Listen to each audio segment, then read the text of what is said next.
in sight. He seems to have been drinking heavily, something he did in excess from time to time when under pressure. He had been corresponding with Steinhauser, who had written to Burton to come with me and drink through America. The doctor had written, "I'll drink mint juleps, brandy smashes, whiskey skies, gin sling, cocktail sherry, cobblers, rum salads, streaks of lightning, morning glory, and it'll be a most interesting experiment. I want to see whether after a life of 3 or 4 months I can drink and eat myself to the level of the Aborigines, like you." Drinking throughout America was not a bad solution to the Arundel and other problems. "So I replied in the affirmative," wrote Burton.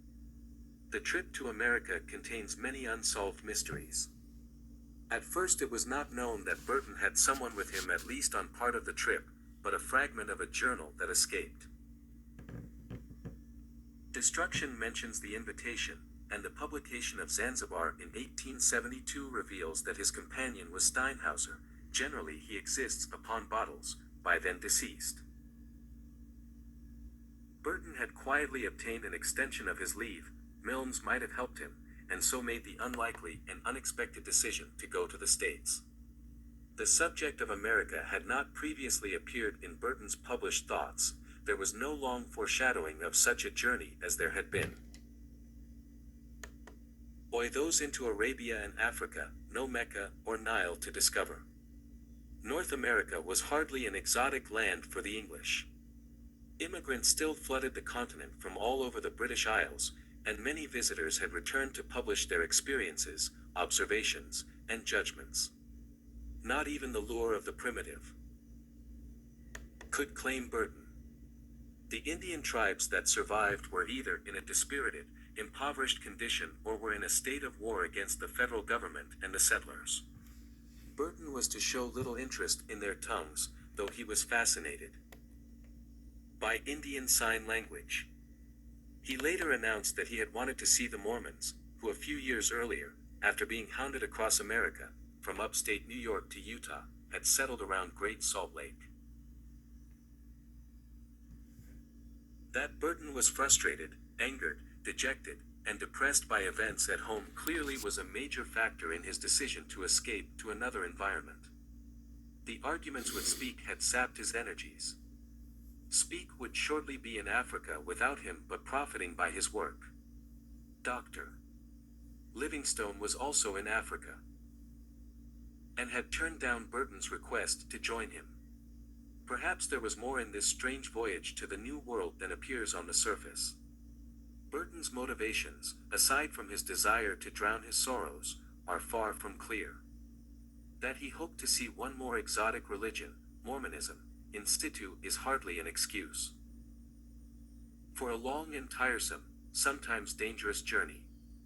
Like the time spent during the Crimean War, Burton's months in the States are but an interlude, time past, to be forgotten except for the expected, and superlative, volume of experiences. He boarded the SS Canada sometime in April, not even waiting to see proofs of the Central Africa volumes. His journal begins on the 21st, aboard ship, and mentions fleetingly some encounters with other people. He did not seem to be anguishing in sorrow after his departure from Isabel, the first morn. He awoke to see a beautiful face opposite me. A lovely glow upon her. But other relationships were hardly amicable. He immediately disliked the captain, a liar, another man with whom he had been friendly at first he soon disliked. Perhaps the man refused to drink with him. Tension and melancholy seemed to infuse him. He was drinking, and continued to do so. But where was Steinhauser? It is possible that the doctor was already in the States or met Burton later and left early. The Canada landed at Halifax, and here Burton found the people friendlier than on board ship. He was feeling not only disappointment and frustration but his years, a mere 39, and complained that, after 40 a man should eat and live, after 60 he hasn't any pleasure in life but to eat. As for the other excitements, twixt 60 and 70 it's all dead weight. He seems not to have lingered in Halifax but immediately went down to New York, where he spent a few days talking to publishers. Harper and Brothers were to issue The Lake Regions of Central Africa later in the year, and then he went south to Washington. Here he saw John B. Floyd, a Virginian who was Secretary of War. Burton asked Floyd for letters of introduction to various military commanders in the West, hoping to be allowed to join a battle against the Indians. Then he continued on his southward journey, an excursion that lacks documentation. His time in the South is virtually a blank. He did not write about it for publication. Letters, if he wrote any, he was normally a prolific correspondent, are either buried in obscure official files or private collections or lost. Isabel is silent in the life about these vanished weeks or months. Was he drunk all the time, so drunk he was unable to communicate with anyone? Was he passing his time in brothels?